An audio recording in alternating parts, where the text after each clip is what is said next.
So ಇಬ್ಬರೇ ಜೊತೆಗೆ ಇನ್ನ 2 ಬ್ಯೂಟಿಫುಲ್ ಬರ್ಡ್ಸ್ ಇದೆ ಸರ್. ಅದು ನೋಡಿದ್ರೆ ಎಲ್ಲಿ ಕಚ್ಬಿಡುತ್ತೋ ಅನ್ಸುತ್ತೆ, ಬಟ್ ಏನು ಮಾಡಲ್ಲ, ತುಂಬಾ ಸೈಲೆಂಟ್. ನಮ್ಮ ಹತ್ರ ತುಂಬ ಹಲವಾರು ಬರ್ಡ್ಗಳು ಇದರಲ್ಲಿ ನಮ್ಮಲ್ಲಿದೆ. ನಮಗೆ ಇದೇ ಮಕ್ಕಳು, ನಮ್ಮ ಎಲ್ಲ ಎಫೆಕ್ಷನ್ ಅಂದರೆ ನಮ್ಮ ಹಂಚಿಕೊಳ್ಳಿಕ್ಕೆ ಪ್ರೀತಿಯಲ್ಲಿ ಈ ದನಗಳು, ಬರ್ಡ್ಸು, ಬೇರೆ ಬೇರೆ ಪ್ರಾಣಿಗಳು, ಹಾರ್ಸು ಎಲ್ಲ ನಮ್ಮ ಒಂದು ಕುಟುಂಬ ಇದ್ದಾಗೆ ಅಲ್ಲಿ.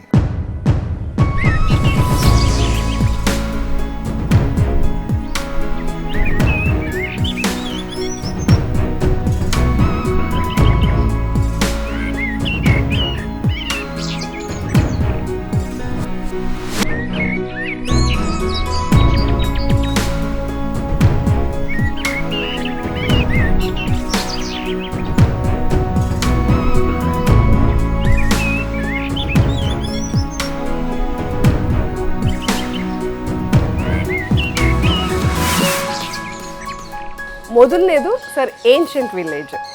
ಆವತ್ತಿನ ಜೀವನ ಶೈಲಿಯೇ ಒಂದು ದೊಡ್ಡ ಮೆಡಿಟೇಷನು, ಹೆಲ್ತಿ ಇದಕ್ಕೆ ಇದಾಗಿತ್ತು. ಅದನ್ನು ರೀಬಿಲ್ಡ್ ಮಾಡಬೇಕನ್ನೋ ನಮ್ಮ ಕಲ್ಪನೆ.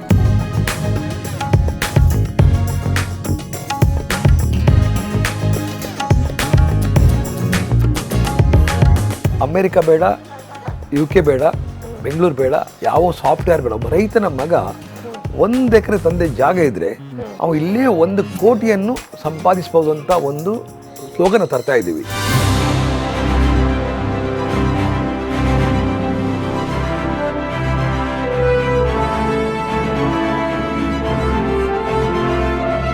ಆ ನಾಗವನ ಹತ್ರ ಹೋಗ್ಬಿಟ್ರೆ ವಾಪಸ್ ಬರೋದಕ್ಕೆ ಮನಸ್ಸೇ ಆಗೋದಿಲ್ಲ ಸರ್.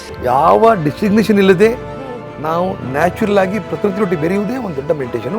ಅದಕ್ಕೆ ನಾವು ಗೋಗಳೊಟ್ಟಿಗೆ ನಾವು ಹೋಗಿ ಬೆರಿಬಹುದು, ನಾಗ ಬಂದು ಬೆರಿಬಹುದು, ತರಕಾರಿ ಬೆಳೆಸಬಹುದು, ಪ್ರಾಣಿ ಪಕ್ಷಿಯೊಟ್ಟು ಬೆರಿಬಹುದು.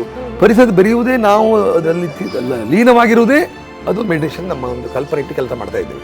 ಹೇಳಿ, ನೀವು ಗೋಧಾಮದಲ್ಲೇ ಇರ್ತೀರಾ, ಹೇಗೆ ಕೇರ್ ಮಾಡ್ತೀರಾ ಕಂಪ್ಲೀಟ್ ಪರಿಸರನ? ಈ ಹ್ಯೂಮನ್ ಬೀಯಿಂಗ್ಸ್ ಅಂದ್ರೆ ಮನುಷ್ಯರ ಜೊತೆ ಬೆರೆಯೋದಕ್ಕಿಂತ ಇದ್ರ ಜೊತೆ ಬೆರೆತ್ರೇನೆ ತುಂಬಾ ಖುಷಿ ಆಗ್ತದೆ. ನಾವು ಹುಷಾರಿಲ್ಲ ಅಂದ್ರೆ ಅದಕ್ಕೆ ಗೊತ್ತಾಗ್ತದೆ. ಆ ಥರ ಅಷ್ಟು ಪ್ರೀತಿ ಕೊಡ್ತಾವ.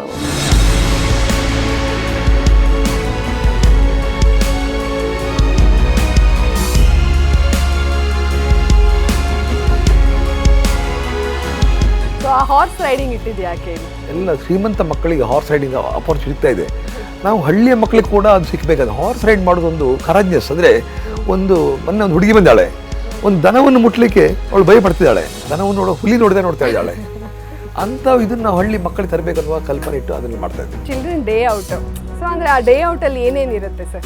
ನಮ್ಮ ಕಾನ್ಸೆಪ್ಟ್ ಅಂದರೆ ಈ ಶಾಲೆ ಮಕ್ಕಳು ಮುಂದೆ ಕೃಷಿ ಮಾಡುವಂಥ ಒಂದು ಕಲ್ಪನೆ ತರಬೇಕು. ಕೃಷಿ ಕೂಡ ಶ್ರೇಷ್ಠ ದೇಶದ ದೊಡ್ಡ ಒಂದು ಆಸ್ತಿ ಅನ್ನೋದು ತರಬೇಕು. ಅದಕ್ಕೆ ನಾವೇನು ಮಾಡಿದ್ವಿ, ಇಲ್ಲಿ ನಂದನವನವನ್ನು ಮಾಡಿದ್ದೀವಿ. ನಂದನವನದಲ್ಲಿ ಏನಂದರೆ ಕೃಷ್ಣ ಗೋವುಗಳ ಸಂಪರ್ಕದಿಂದ ಯಾವ ಮಟ್ಟಕ್ಕೆ ಬೆಳೆದ ಅಂತ ಅವನ ಥಿಂಕಿಂಗ್ ಯಾವ ಥರ ಹೋಯಿತು. ಕೃಷಿಕ ಅನ್ನೋವನು ದೇಶದ ಸುಪ್ರೀಂ, ಅವನ ನಂತರ ಆರ್ಮಿ ಮತ್ತು ಸೈಂಟಿಸ್ಟ್ ಅಂತ.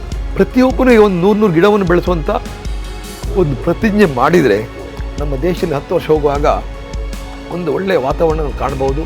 ಎಲ್ಲರೂ ಸೇಫ್ ಆಗಿರ್ತೀವಿ.